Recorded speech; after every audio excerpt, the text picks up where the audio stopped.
અક્ષય તૃતીયાના દિવસે રાશિ અનુસાર કરેલું આ એક દાન તમારું સુતેલું ભાગ્ય જગાડી શકે છે। જય શ્રી કૃષ્ણ। અક્ષય તૃતીયા એટલે કે અખૂટ પુણ્ય મેળવવાનો અવસર। જો તમે પણ ઈચ્છો છો કે તમારું સુતેલું ભાગ્ય જાગી જાય, તમારા અટકેલા કાર્ય પૂરા થઈ જાય, તો તમારી રાશિ મુજબ એક વસ્તુનું દાન ચોક્કસ કરજો। ચાલો જાણીએ કે કઈ એ 6 રાશિઓ છે કે જેમને આજે આપણે એમના વિશેનું સમજવાના છીએ। આ રાશિઓને જાણતા પહેલા કોમેન્ટની અંદર જય શ્રી કૃષ્ણ જરૂરથી લખી દેજો।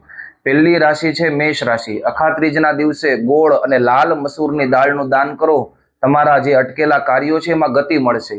બીજી છે વૃષભ રાશિ। તમારે સાકર અથવા સફેદ વસ્ત્રોનું દાન કરવું જોઈએ, તેનાથી આર્થિક સ્થિતિ મજબૂત થશે।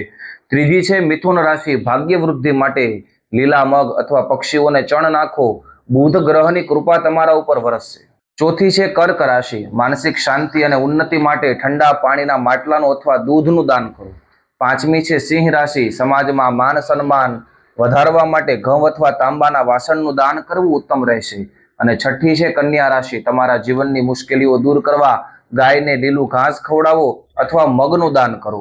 યાદ રાખજો, આ દિવસે શ્રદ્ધાથી કરેલું નાનું દાન પણ અક્ષય ફળ આપે છે। બાકીની 6 રાશિઓ માટે ભાગ 2 જોવાનું ભૂલતા નહીં। આ વિડીયો તમારા સ્વજનોને શેર કરો, સેવ કરો અને આવી જ જાણકારી માટે અમને ફોલો કરવાનું ભૂલતા નહીં। જય શ્રી કૃષ્ણ।